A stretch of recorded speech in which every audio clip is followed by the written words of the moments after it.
Hello everyone, concise GS for IAS PCS में आपका स्वागत है। आज हम देखेंगे भारत का निर्वाचन आयोग जो उड़ान की मैगजीन में दिया गया है constitutional and non constitutional body में।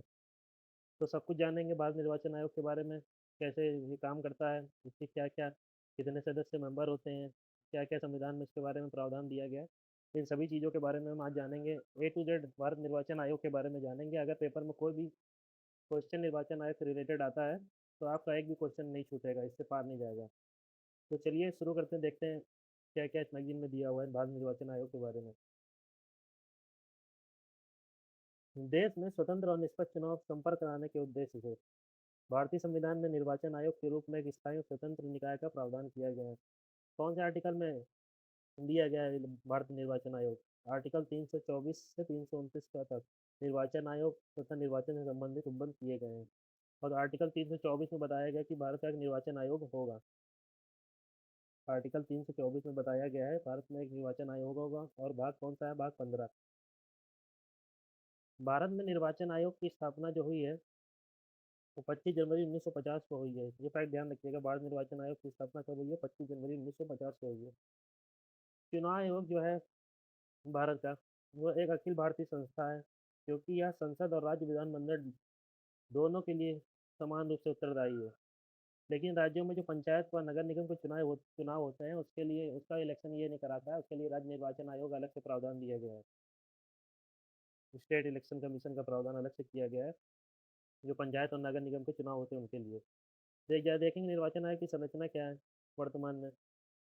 निर्वाचन आयोग में 3 सदस्यीय निकाय है। प्रेजेंट टाइम में निर्वाचन आयोग जो है 3 सदस्यीय निकाय है, लेकिन शुरुआत में जब इसका गठन हुआ था तो तब ये केवल एक सदस्यीय निकाय के रूप में कार्य करता था। और 3 सदस्यीय निकाय जो है उसमें कौन कौन से सदस्य हैं? एक मुख्य निर्वाचन आयुक्त है तथा 2 अन्य सदस्य हैं। सभी सदस्यों की नियुक्ति राष्ट्रपति द्वारा की जाती है। निर्वाचन आयोग के जो भी सदस्य हैं उनकी नियुक्ति राष्ट्रपति द्वारा की जाती है। यहाँ एक ब्रैकेट में एक बहुत इंपॉर्टेंट चीज दी गई है, चलिए इसको देख लेते हैं।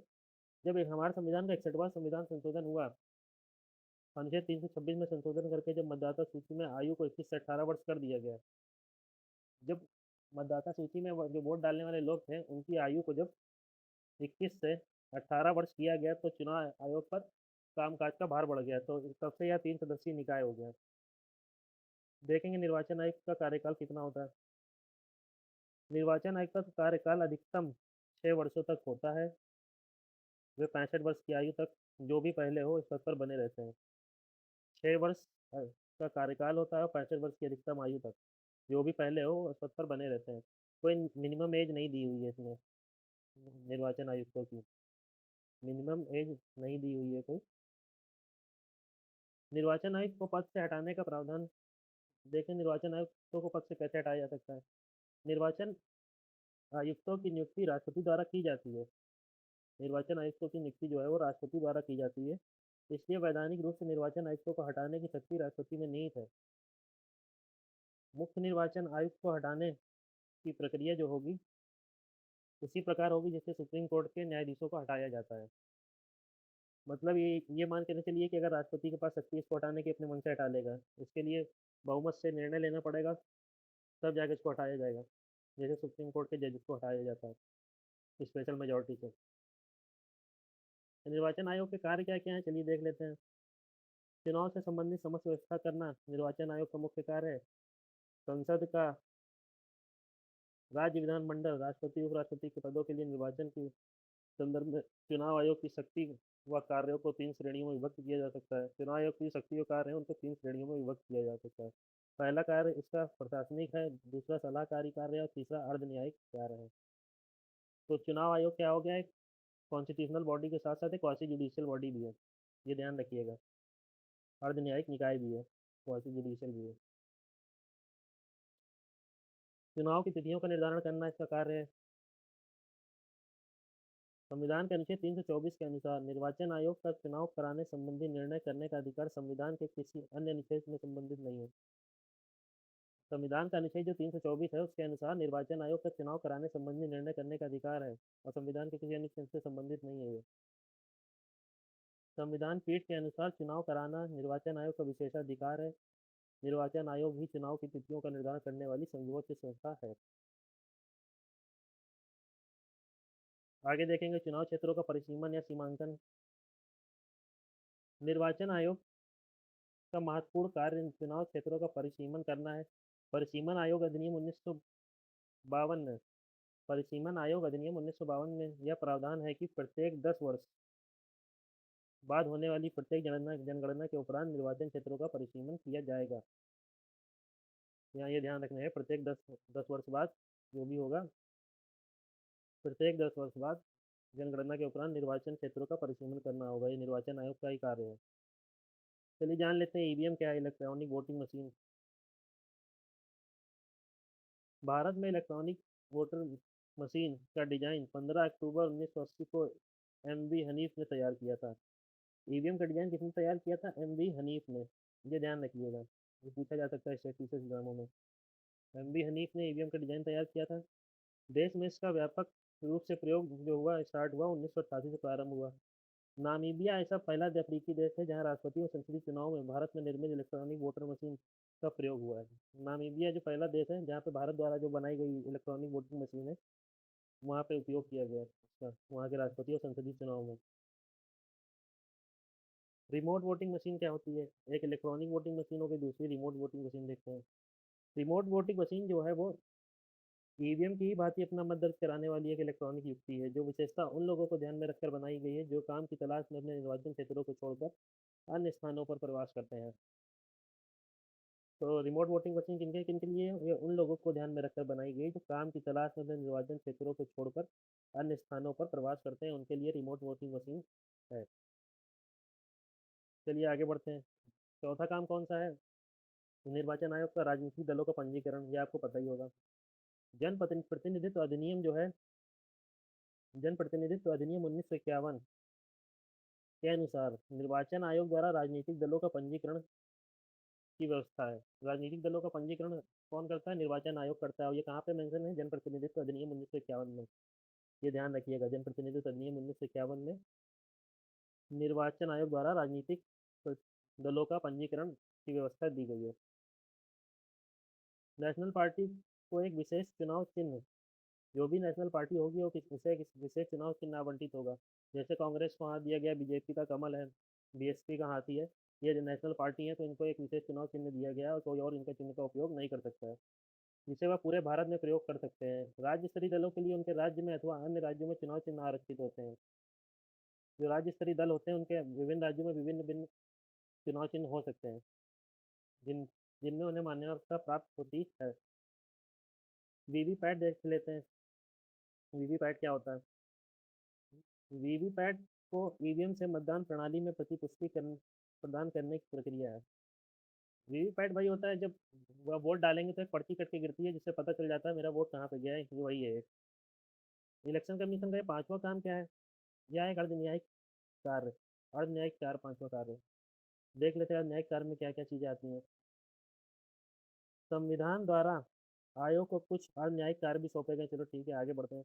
अनुच्छेद 103 के अंतर्गत राष्ट्रपति संसद के सदस्यों की अयोग्यता के संबंध में निर्वाचन आयोग से परामर्श कर सकता है।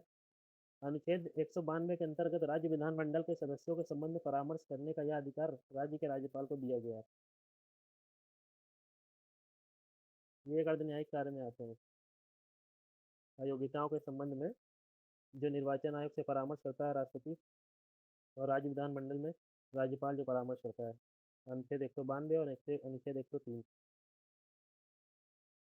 में ऐसा दिया गया है। और कौन कौन से कार्य हैं, चलिए वो भी देख लेते हैं। आयोग को जो ऊपर लिखे गए कार्य हैं उसके अतिरिक्त कुछ अन्य कार्य भी सौंपे गए हैं। चुनाव के समय राजनीतिक दलों एवं उम्मीदवारों के लिए कोड ऑफ कंडक्ट तैयार करना, आचार संहिता तैयार करना, उम्मीदवारों द्वारा किए जाने वाले व्यय राशि का निश्चित करना कि कौन सी पार्टी या कौन सा उम्मीदवार कितना पैसा खर्चा कर सकता है, राजनीतिक दलों को राष्ट्रीय दल या राज्य स्तरीय दल का दर्जा प्रदान करना। जैसे हाल ही में आम आदमी पार्टी छठी राजनीतिक राष्ट्रीय पार्टी बन गई है, ठीक है, जो पहले राज्य स्तरीय दल था। निर्वाचन आयोग अधिनियम 2016 के बारे में कुछ जान लेते हैं। 3 मार्च 2016 को राष्ट्रपति की सहमति के बाद निर्वाचन विधि अधिनियम 2016 लागू हुआ।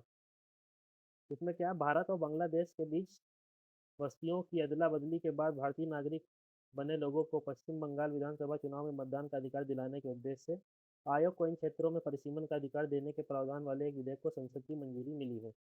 इसमें क्या हुआ कि जो भारत और बांग्लादेश के बीच जो 100वां अमेंडमेंट हुआ था, उसमें जो कुछ क्षेत्र बांग्लादेश के भारत में है और जो भारत के कुछ क्षेत्र थे वो बांग्लादेश में चले गए थे। जो बांग्लादेश के नागरिक जो थे, वो जब भारत के नागरिक बने तो उनको चुनाव में भाग लेने के मामले में ये अधिनियम पारित किया गया।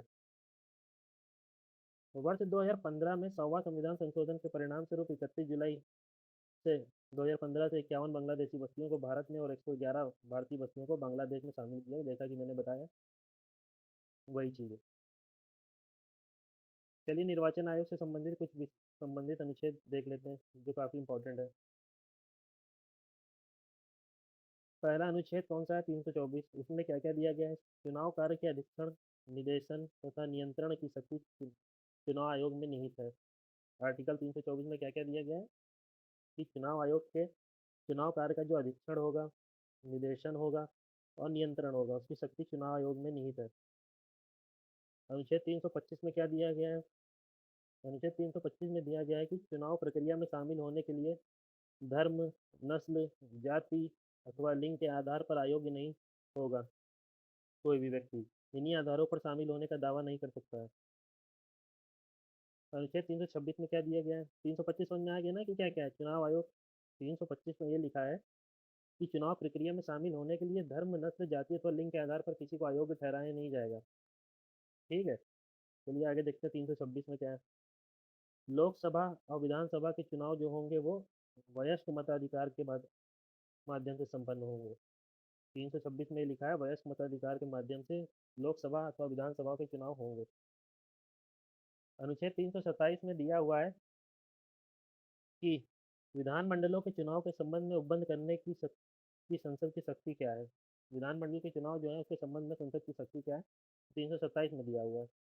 अनुच्छेद 328 में दिया है कि राज्य विधायिका का संबंधित राज्य के अंदर चुनाव के संबंध में प्रावधान बनाने की शक्ति, जो राज्य विधायिका है उसके राज्य के अंदर जो चुनाव होंगे उसके संबंध में प्रावधान बनाने की शक्ति 328 में दी गई है। 329 क्या है? चुनाव संबंधी विषयों में न्यायालयों के हस्तक्षेप पर रोक है। चुनाव संबंधी जो विषय हैं उसमें न्यायालयों के हस्तक्षेप को रोक है। अनुच्छेद 329 का में क्या दिया गया है? 329 का में लिखा है प्रधानमंत्री और लोकसभा के अध्यक्ष चुनाव के संबंध में विशेष प्रावधान, ये सब चीज़ें दी गई 329 का में। चुनाव के संबंध में विशेष प्रावधान दिए गए हैं प्रधानमंत्री और लोकसभा के अध्यक्ष को। चलिए आगे देखते हैं। निर्वाचन प्रक्रिया का आरंभ राष्ट्रपति द्वारा जारी की गई अधिसूचना से होता है। निर्वाचन प्रक्रिया कैसे जारी होती है? अधिसूचना कौन जारी करता है? निर्वाचन चालू स्टार्ट होने वाले होते हैं, राष्ट्रपति अधिसूचना जारी करता है। निर्वाचन प्रक्रिया का प्रारंभ जो है राष्ट्रपति द्वारा जारी की गई अधिसूचना से होता है। यह अधिसूचना जो है वो जनप्रतिनिधित्व अधिनियम 1951 की धारा 14 के अंतर्गत जारी की जाती है। जो राष्ट्रपति के ये जो अधिसूचना जारी करता है वो जनप्रतिनिधित्व अधिनियम 1951 की धारा 14A के तहत जारी करता है।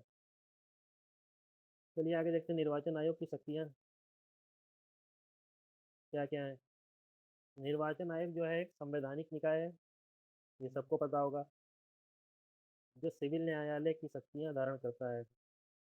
सिविल न्यायालय की शक्तियाँ धारण करता है इसलिए इसको क्वासी जुडिशियल भी कहते हैं। आयोग जो है भारतीय भूभाग में किसी भी व्यक्ति को समन जारी कर सकता है, साथ ही सरकार के किसी भी विभाग से संबंधित आवश्यक दस्तावेज को देख सकता है। इसके अतिरिक्त क्या है? इसके अतिरिक्त आयोग के पास न्यायिक शक्तियां भी हैं। वह निर्वाचन से संबंधित विवादों का निपटारा करता है तथा उम्मीदवार तथा दलों पर कार्रवाई करने हेतु राज्यपाल या राष्ट्रपति से सिफारिश करता है। इसके अतिरिक्त आयोग के पास कौन कौन सी न्यायिक शक्तियां हैं? निर्वाचन आयोग से संबंधित विवादों का निपटारा करना, उम्मीदवारों तथा दलों पर कार्रवाई करने हेतु राज्यपाल और राष्ट्रपति से सिफारिश करता है। आदर्श आचार संहिता क्या है इसके बारे में चलिए जानते हैं। Model code of conduct. आदर्श आचार संहिता के मूल उद्देश्य निम्नलिखित है। आदर्श आचार संहिता जो है सरकार में रहने वाले सत्ताधारी दल को चुनाव के दौरान सरकार में रहने का कोई लाभ प्राप्त ना हो, इसलिए मॉडल कोड ऑफ कंडक्ट जारी किया जाता है। जो सरकार में रहने वाले सत्ताधारी दल है उसको चुनाव के दौरान कोई भी लाभ प्राप्त ना हो, इसलिए इसके लिए एमसीसी जारी किया जाता है। सभी लोग चुनाव सभी लोगों को चुनाव में समान अवसर प्रदान हो, ये भी इसका उद्देश्य है एमसीसी का। और सत्ताधारी दल को कोई लाभ प्राप्त ना हो सके, इसके लिए जारी किया जाता है एमसीसी। एक ये सर्वोच्च न्यायालय ने का निर्णय आया था, इसको देख लेते हैं। चुनाव में धर्म का उपयोग करने पर सर्वोच्च न्यायालय ने रोक लगाई थी। सर्वोच्च न्यायालय ने 2 जनवरी 2017 को चुनावों में जाति, धर्म, भाषा, संप्रदाय विशेष के नाम पर वोट मांगने को पूर्णतः प्रतिबंध कर दिया गया था। फिर भी कुछ गवर्नमेंट जो है, कुछ सरकारें जो है इन चीज़ों को लेकर वोट मांगती हैं आज भी। खैर, न्यायालय ने निर्णय देते हुए कहा कि चुनाव एक धर्मनिरपेक्ष प्रक्रिया है। विस्तृत व्याख्या करते हुए न्यायालय ने क्या कहा कि ईश्वर और मनुष्य का संबंध उसके व्यक्तिगत संबंध है, ऐसे में इसका उपयोग चुनाव में नहीं किया जा सकता। सही बात है। धर्म, नस्ल, जाति, समुदाय या भाषा के आधार पर वोट मांगना, मतदाताओं से मतदान नहीं करने के लिए कहना भ्रष्ट आचरण है। ऐसा निर्णय सुप्रीम कोर्ट ने दिया था। क्या क्या बताया था कि जाति, धर्म, भाषा, संप्रदाय के नाम पर वोट नहीं मांग सकते। धर्मनिरपेक्ष प्रक्रिया है जो चुनाव एक प्रक्रिया जो है धर्मनिरपेक्ष प्रक्रिया है। विस्तृत व्याख्या करते हुए न्यायालय ने यह भी बता दिया कि चलिए ये सब चीज़ें देख चुके हैं कि ईश्वर और मनुष्य का संबंध उसका व्यक्तिगत संबंध है। ये सब लाइनें आप आंसर राइटिंग में कोट कर सकते हैं।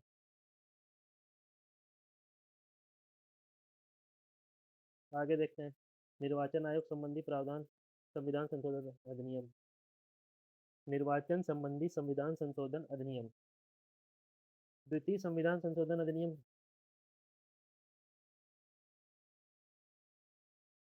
द्वितीय संविधान संशोधन अधिनियम मई 1953 में हुआ। इसमें क्या किया गया, संसदीय क्षेत्र की अधिकतम जनसंख्या सीमा को समाप्त कर दिया गया। 8वां संविधान संशोधन अधिनियम हुआ अनुच्छेद 334 में, जनवरी 1960 में हुआ था ये। अनुसूचित जाति जनजाति एंग्लो इंडियन के आरक्षण की समय सीमा बढ़ा दी गई। फिर 11वां संविधान संशोधन अधिनियम आया, अनुच्छेद 66 और 71 में अमेंडमेंट किया गया, दिसंबर 1961 में आया था। इसमें क्या था, राष्ट्रपति उपराष्ट्रपति के चुनाव को इस आधार पर अवैध घोषित नहीं किया जा सकता कि निर्वाचक मंडल अपूर्ण है या पूर्ण नहीं हुआ है। ये आप इसको ध्यान रखिएगा। कौन सा 11वां संविधान संशोधन है जिसमें यह बताया गया था कि राष्ट्रपति और उपराष्ट्रपति के चुनाव को इस आधार पर अवैध घोषित नहीं किया जा सकता कि उनका निर्वाचक मंडल अपूर्ण है या निर्वाचन पूर्ण नहीं हुआ है। आगे देखते हैं 45वां संविधान संशोधन अधिनियम। 45वां संविधान संशोधन अधिनियम, इसमें फिर अनुसूचित जाति जनजाति एंग्लो इंडियन के आरक्षण की समय सीमा को बढ़ा दिया गया। 52वां संविधान संशोधन अधिनियम, एंटी डिफेक्शन लॉ, जिसको दल बदल कानून भी कहते हैं, याद जानते ही होंगे, मार्च 1985 में आया था। अनुच्छेद 101, 102, 190, 191 में अमेंडमेंट किया गया इसको लाके, और 10वीं अनुसूची जोड़ी गई एक नई। फिर आया 61वां संविधान संशोधन अधिनियम, जिसमें 21 से वर्ष से घटाकर 18 वर्ष आयु कर दी गई। फिर 62वां संविधान संशोधन अधिनियम आया, फिर से समय सीमा बढ़ा दी गई एस की। फिर 95वां संविधान संशोधन अधिनियम आया। फिर उसमें क्या किया गया कि SC, ST व एंग्लो इंडियन के आरक्षण को 60 से 70 वर्षों तक बढ़ाना, ये बता दिया गया। फिर 104वां आया, जिसमें 104वां संविधान संशोधन में आपको पता ही होगा, इसमें भी लोकसभा राज्य विधानसभाओं में SC, ST के जो आरक्षण की अवधि थी वो 10 वर्ष के लिए बढ़ा दी गई, और जो एंग्लो इंडियन थे उनके आरक्षण को समाप्त कर दिया गया। अब एंग्लो इंडियन के आरक्षण को समाप्त कर दिया गया, तो अब लोकसभा में सिर्फ 550 सीटें रह गई। ठीक है। और राज्य विधानसभाओं में भी अलग अलग जगह पे एंग्लो इंडियन के पद को समाप्त कर दिया गया। आगे देखते हैं। बजट जो है 2017-18, बजट 2017-18 के भाषण में वित्त मंत्री ने सीमा को घटाकर 2000 रुपये कर दिया गया। एक मिनट जरा, ये कहाँ से आ गया।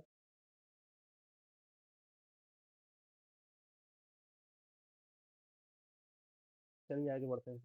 राज्यसभा चुनाव में नोटा के प्रयोग पर रोक। सर्वोच्च न्यायालय जो है उसने अपने निर्णय में राज्यसभा चुनाव के लिए नोटा विकल्प के उपयोग को रद्द कर दिया, और चुनाव आयोग ने 2014-15 में 2 अधिसूचनाएं जारी करके राज्यसभा चुनाव में नोटा लागू किया था। तो 2014-15 में चुनाव आयोग ने नोटा लागू किया था राज्यसभा चुनाव में, उसे सर्वोच्च न्यायालय ने रद्द कर दिया गया। भारत में जो है नोटा के विकल्प का उपयोग पहली बार सर्वोच्च न्यायालय द्वारा वर्ष 2013 में दिए गए एक आदेश के बाद से आरंभ हुआ था। वर्ष 2013 में जो नोटा नोटा का जो उपयोग है वर्ष 2013 से हो रहा है, सर्वोच्च न्यायालय ने एक निर्णय दिया था, उसके बाद से चालू हुआ। सर्वप्रथम 2013 में कहाँ कहाँ नोटा का उपयोग चालू हुआ था। छत्तीसगढ़ में, मिजोरम में, राजस्थान में और मध्य प्रदेश में। कोई ध्यान रखने वाली चीज़ नहीं है, बस ऐसे पढ़ लीजिएगा इसे। उम्मीदवारों के चुनाव खर्च की सीमा में वृद्धि। सरकार ने 28 फरवरी 2014 को लोकसभा एवं विधानसभा के चुनाव में प्रत्याशी द्वारा व्यय करने की अधिकतम सीमा में वृद्धि की और लोकसभा के लिए खर्च की सीमा को कितना कर दिया गया, 40 लाख से बढ़ाकर 70 लाख कर दिया गया। और विधानसभा चुनाव में खर्च के लिए 16 लाख रुपए से 28 लाख रुपए सीमा बढ़ा दी गई खर्च की। परंतु जो अरुणाचल प्रदेश, गोवा, सिक्किम, अंडमान निकोबार, चंडीगढ़, दादरा नागर हवेली, दमन दीव, लक्षद्वीप, पुदुचेरी लोकसभा चुनाव हेतु खर्च की सीमा 54 लाख रुपए है। ये याद रखने वाली चीज़ नहीं, बस इनको ऐसे पढ़ लीजिएगा। इतना कोई नहीं पूछता कि कौन सी खर्च की सीमा किसकी कितनी है। चलिए देखते हैं राष्ट्रीय मतदाता दिवस के बारे में। 25 जनवरी 2023 को देश भर में 13वां राष्ट्रीय मतदाता दिवस बनाया गया। कब? 25 जनवरी 2023 को 13वां राष्ट्रीय मतदाता दिवस मनाया गया है। जिसमें ये चीज़ ध्यान रख लीजिएगा, मतदाता दिवस कब बनाया जाता है? 25 जनवरी को। ठीक है। वर्ष 2023 में इस दिवस का मुख्य थीम क्या थी? समावेशी, सुगम और सहभागी निर्वाचन की ओर अग्रसर। विश्व के 22 देशों में अनिवार्य मतदान की व्यवस्था लागू है। कितने देशों में अनिवार्य मतदान की व्यवस्था लागू है? 22 देशों में, लेकिन भारत में नहीं है, लोग छोड़ देते हैं मतदान देना। चलिए देखते हैं भारत के मुख्य निर्वाचन आयुक्त कौन कौन से होंगे। इसमें पहला याद कर लीजिएगा, पहले से दूसरा तीसरा याद कर लीजिएगा, कभी सीक्वेंस अरेंज करने के लिए दे देते हैं। और कुछ आखिरी का याद कर लीजिएगा, काम चल जाएगा इतने में आपको। पहले निर्वाचन आयुक्त कौन थे? सुकुमार सेन, 1950 में बने थे और 1958 में पदमुक्त हुए थे। दूसरे कौन थे? पहले सुकुमार थे, दूसरे सुंदरम थे, ये 1958 में बने। फिर तीसरे एस पी सेन वर्मा थे, 1967 में ये बने निर्वाचन आयुक्त। ये मैं लिस्ट प्रोवाइड करा दूंगा आपको, पीडीएफ अपलोड कर दूंगा, उससे आप पढ़ लीजिएगा। बाकी ज़्यादा कुछ है नहीं इसमें खास। ये यहाँ पे ये ध्यान दे लेते हैं कि देश की प्रथम महिला मुख्य चुनाव आयुक्त जो थी वो कौन थी? श्रीमती VM रमा देवी कार्यवाहक के रूप में बनी थी। और देश के प्रथम जो मुस्लिम चुनाव आयुक्त हैं वो शहाबुद्दीन याकूब कुरैशी थे। देश के पहले मुस्लिम जो चुनाव आयुक्त हैं वो कौन थे? शहाबुद्दीन याकूब कुरैशी। और पहली महिला चुनाव आयुक्त कौन थी? VM रमा देवी। तो इतना ही था इस लेक्चर में। आई होप आपको चुनाव आयोग या भारत निर्वाचन आयोग के बारे में सारी चीज़ों की जानकारी हो गई होगी। तो अभी के लिए इतना ही, मिलते हैं नेक्स्ट वीडियो में। अगर वीडियो अच्छा लगा हो तो चैनल को सब्सक्राइब और वीडियो को लाइक कर दीजिएगा और अपने दोस्तों में शेयर करना ना भूलिएगा। और इस PDF के लिए हमारे टेलीग्राम चैनल से जुड़ जाइएगा। Thank you.